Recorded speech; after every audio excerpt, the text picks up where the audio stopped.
big deal. And that Vinny, I want to say Vinny Testaverde, gosh, why can't I think of his name?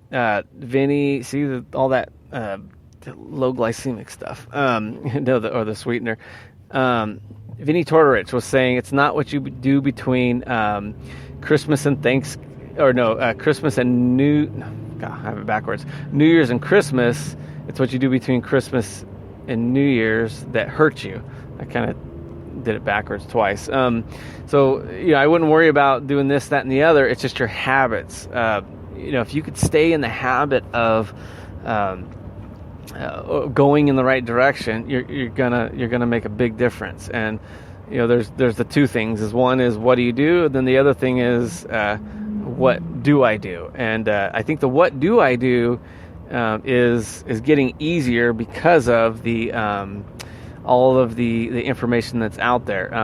Again, the how to do it is just little by little making your improvements as much as you can. Try to do it all. Just go for it. Like I always say, when you're going in the gym, don't worry about being sore. Just say, hey, I'm there. I'm gonna be all in, and of course warm up and cool down.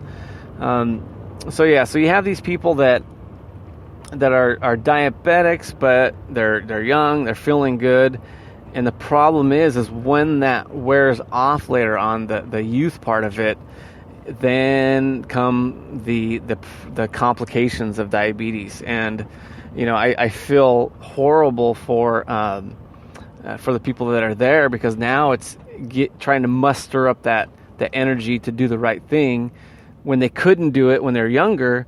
Now they're trying to do it when they're older and not feeling well. But I think when reality sets in, that's a hell of a motivator too. And especially if you have kids or grandkids, you need to take a serious look at your time and say, look, I got X amount of days, months, weeks, years on this earth, and I'm going to go to a place that I don't want to go if I don't change my habits. And you just got to start looking at it like I have that bumper at the beginning of the show. It's like, hey, you need to scratch and claw to make those improvements. Otherwise, you're not in the game.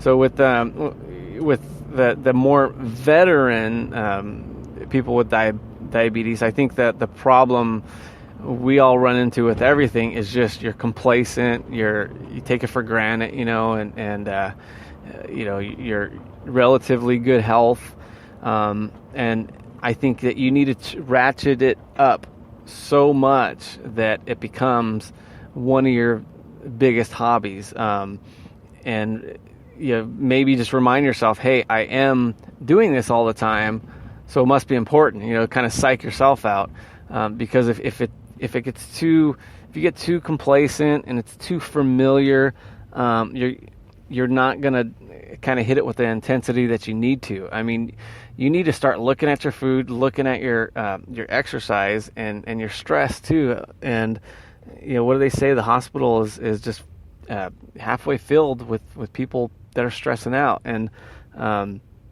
if you could work on that, my gosh, you're ahead of the game. And remember, people around you are watching you too, and your siblings, and that's, teach your children the way they should go, and how do you teach them? Lead by example. So it'll pay dividends with that part of it too. I always say buy something to keep you motivated. Go out, buy new workout clothes, go out, buy new food, healthy food. And if you don't have the money for it, let's face it, guys, you just got to get more creative. And stuff's cheap. It's not like back in the day, where you only had so many things. Now, I mean, hell, with the internet, with Walmart, with these discount stores, once we find out what we need, we can go out and pursue it and find what we need. But if we're waiting so long to get what we need, it's last minute. Well, guess what? You're going to be at a convenience store. So, well, you know what? Even convenience stores are getting good now. I noticed that I got a burrito not too long ago, and it was organic, and which we could debate how effective organic food is. But again, you're going in the right direction. maybe it's not exactly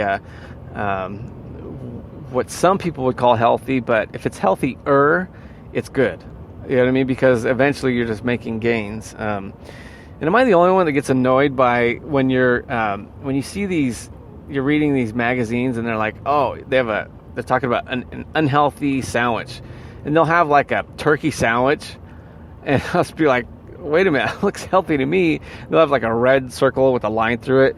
And I think sometimes these publications, they set the bar so high that people are just like, you know what, that's great, but it's unattainable. So it's just like that Susie Orman. I mean, I don't know how well she's doing, but she would tell everybody, no, you know, that's a bad idea to buy this thing, whatever it is. Let's say it's a car or something, and the person just finished a monologue on, okay, my house is paid off, I have 10 months of savings, blah, blah, blah. And she'll be like, oh, well, there's a baby coming, so that's a bad idea.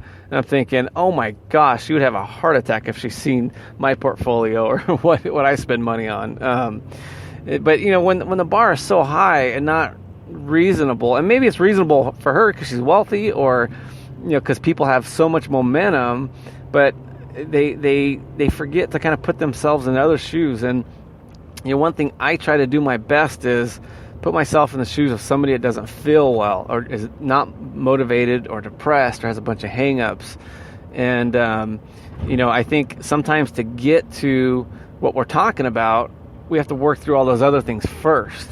You know, one problem at a time, and, you know, just do surgery on it. But I think we can all psych ourselves out, you know, temporarily, and I think that's what you have to do, is just battle, find out what your problem is, and just battle it. You know, get information and just go to war with it, because otherwise it's keeping you from everything else, and it's a horrible way to go through life. And I'm battling things, and I think we all are, but I hopefully am starting with the more important things and dealing with those, and then the things I'm battling, the things that are left, are maybe not as important.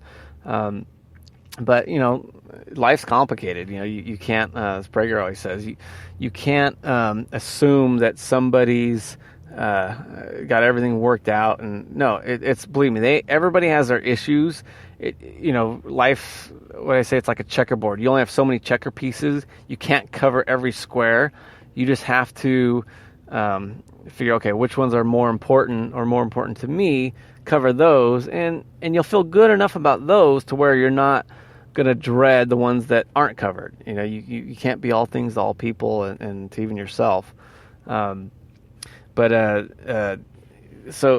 it's once you get to that point, to where you're going through all of your, you realize you have a problem, you're going through it, and then you just make those little moral victories, one thing at a time, and you know, you say, this is your war. You know, this is your life. At least here on earth, as we know it, in the bodies we have, you only have one life.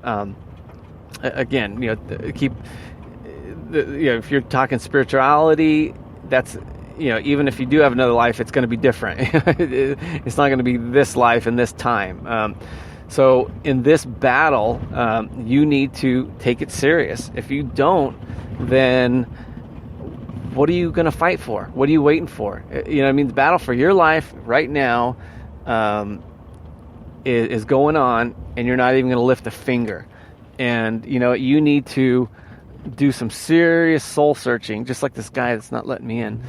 Serious soul searching, and you need to get whatever weapons you need, and you need to fight it. And that's how you have to look at your problems, issues, and hang-ups, whatever it may be, because ultimately it's not going to work out well for you if you don't. And you got to start somewhere. And whether it's there's just so many people that are just have great information. I try to hit them up and try to convey that to you, but you're the one that ultimately is going to do the work. Just like I tell my kids, you know, if they get good grades, and I can tell them whatever they want, or whatever's on my mind, but they're the one that's going to have to go in there and do it. But they're already going to school, so you may as well shoot for an A. It's a shame to sit there and just to get D's. So in here, it's like in our life, we're already here on this earth, so you may well just go for it and try to live as long as we can, as well as we can. I think that's important. And whether it's you're going to do that through changing the stuff we talked about, health and exercise, less stress, or just finding a group of people.